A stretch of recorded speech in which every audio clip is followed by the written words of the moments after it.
Welcome to Flipped Classroom. Today's lesson is on the research paper and writing introductions and conclusions. As you can see here from the two triangles, the introduction paragraph will start out very general and narrow down to a thesis, whereas the conclusion paragraph will be an opposite triangle. You'll start with restating your thesis and end with a general comment. Let's take a look at some ways to begin your introduction paragraph. One is with using a rhetorical question. That is one where no answer is expected, or even an obvious question where there's an expected answer but a twist to it. So let's take a look at this one. Would you want to stop a drug-addicted woman from neglecting or abusing a child? Most people would say yes, but how many of those people would require this woman, who also needs help, to have her ovaries ripped out? So not only does this include a question, this creates a shocking image as well.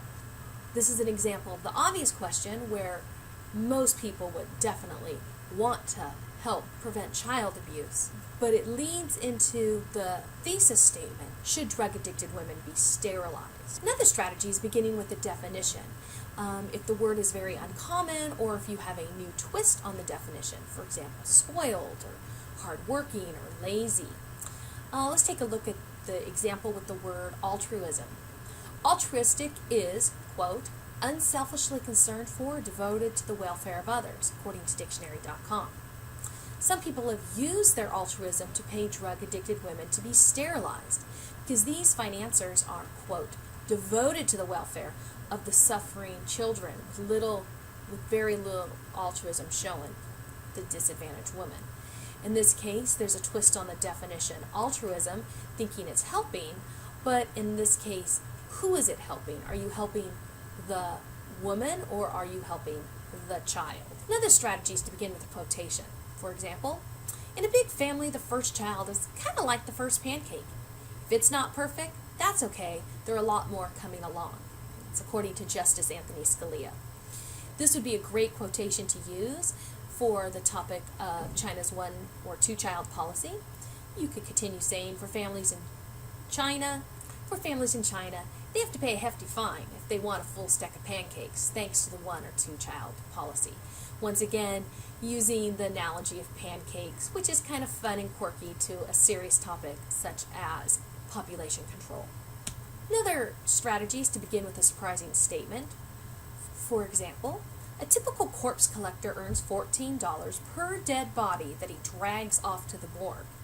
That's about $1,400 a year in high crime zones like Detroit, where you don't even have to clean the blood stains off the sidewalk, as long as you can gather up as many organs off the ground for the gunshot victim. Okay, this is a very surprising statement. First of all, most people didn't even know there was such a job description as a corpse collector, let alone making a little bit more than minimum wage, and what a disgusting kind of job it is. This would be a great surprising statement if you're writing an argument essay. Crime victim families should not need to pay for recovering their loved ones' remains. Another way to begin with a surprising statement is use a shocking statistic.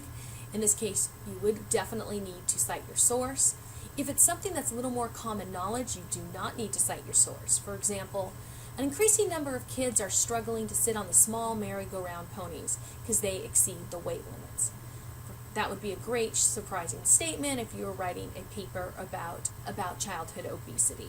Once again, because you're using a phrase like increasing numbers of children, you wouldn't need to cite your source. So your introduction paragraph should have three elements: the hook, which is the catchy opening that draws your reader in; the bridge, which links that hook to your main idea, possibly giving some background on the topic; and your thesis statement. Here's an example of the three parts put together. A typical corpse collector earns $14 per dead body that he or she drags off to the morgue. That's about $14,000 a year in high crime zones like Detroit, where you don't even have to clean the blood stains off the sidewalk, as long as you can gather up as many organs off the ground from the gunshot victim. Sandal 141. Now we have the bridge. Sadly, people are trying to make profit off tragedies, such as the Detroit gunshot victims, whose families are too distraught to pick up their loved ones' brains off the corner. So they end up selling this grim tax to the corpse collector. Thesis. Families should not have to pay a corpse collector when a loved one is murdered. So notice the 3 steps. You have your catchy opening, followed by your background, which serves as a transition to your thesis statement, which allows the reader to know what the whole essay is going to be about.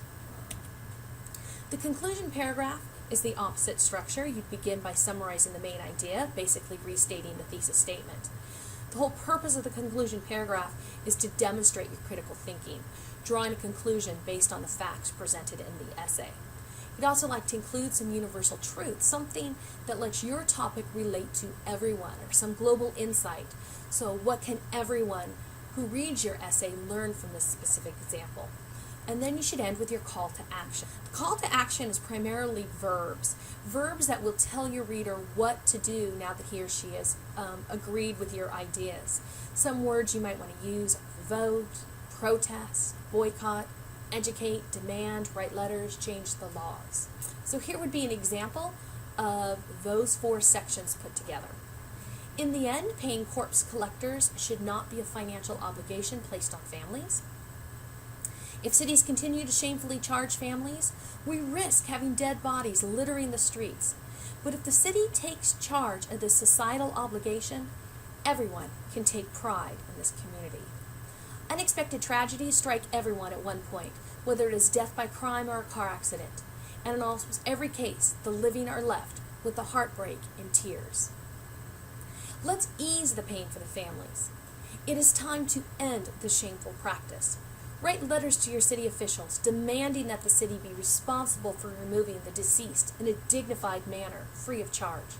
And educate those naive taxpayers who do not want to see their taxes increase 3 pennies per month by reminding them that this is a community service and they too would want to be treated equally respectful if faced with a tragedy. Okay, by following these steps, you are ready to write your essay. Thank you for joining me today in Flipped Classroom.